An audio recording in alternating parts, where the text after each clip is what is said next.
Are you sitting comfortably? Then we'll begin. The story is Little Red Riding Hood.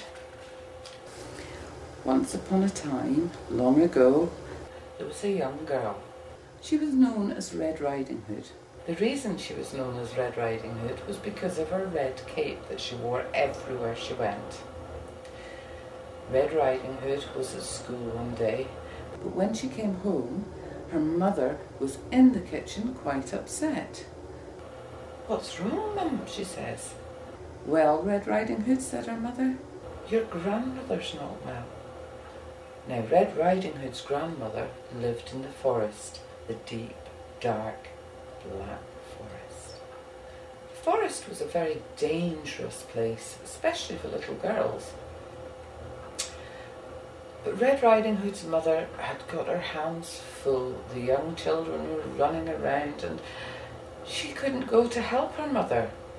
So what she did was she packed up a bag with lots of nice things and she asked Red Riding Hood to take it to her grandmother. Red Riding Hood was a little bit worried about this because she was scared of the forest. There was all sorts of things in the forest. But she knew that her grandmother needed her. So she took the basket and the loaf that her mother had made, put on her red cape, and off she went. Because it was after school, it was actually starting to get a little bit dark. And Red Riding Hood just wasn't sure, and she was walking along the forest path, looking this way and that, when she spied some flowers, and she thought it would be so nice to take some flowers to grandmother and cheer her up. Now, although Red Riding Hood's mother had said, "Don't stop, don't speak to anybody, don't do anything that you shouldn't do, stay on the path, go straight to your grandmother," Red Riding Hood thought, well, it's only a few flowers. So off she went, off of the path, to pick the flowers. Whilst Red Riding Hood was picking the flowers, a wolf was passing nearby, and he heard this little voice singing merrily away. "What's this? What's this I hear then?" And he snuck closer until he saw it was Red Riding Hood. Well, the wolf spoke to Red Riding Hood. "What are you doing, little girl?" And Red Riding Hood, remembering what her mother had said, decided not to answer.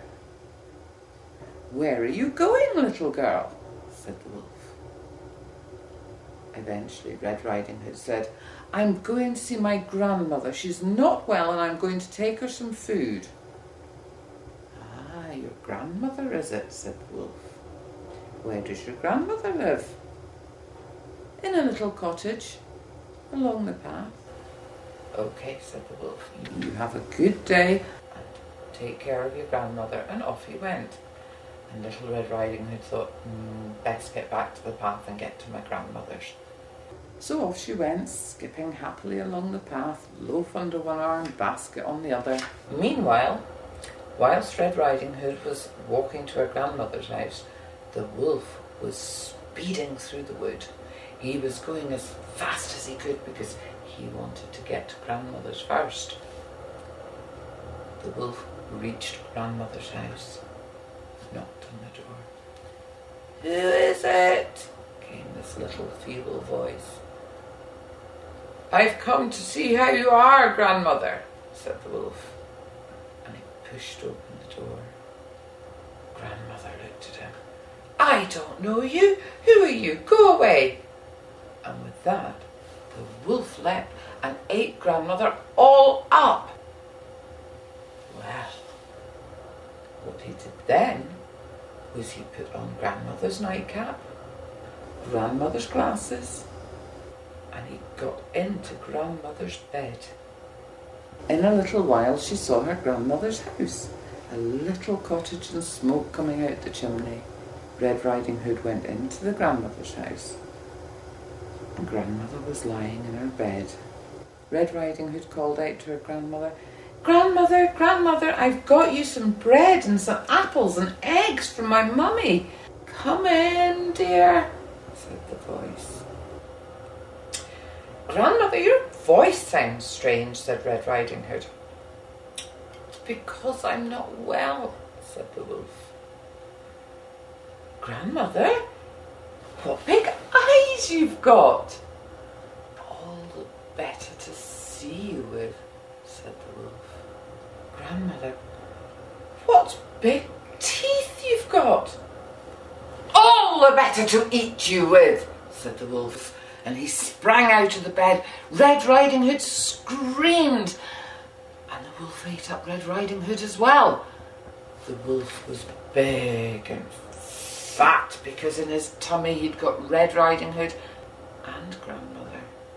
Now luckily there was a woodcutter in the forest, and he heard the scream, and he ran to grandmother's house, and what he saw was a very big wolf with a very big tummy. Where's grandmother? Said the woodcutter. And the wolf was so big and fat he could hardly move. Grandmother? There's no grandmother here. The woodcutter knew there should have been a grandmother there, and he took his axe and he split open the wolf, and out popped grandmother and Little Red Riding Hood. And of course the moral of the story is always do as your mother tells you. There's always a reason for it. Don't speak to strangers.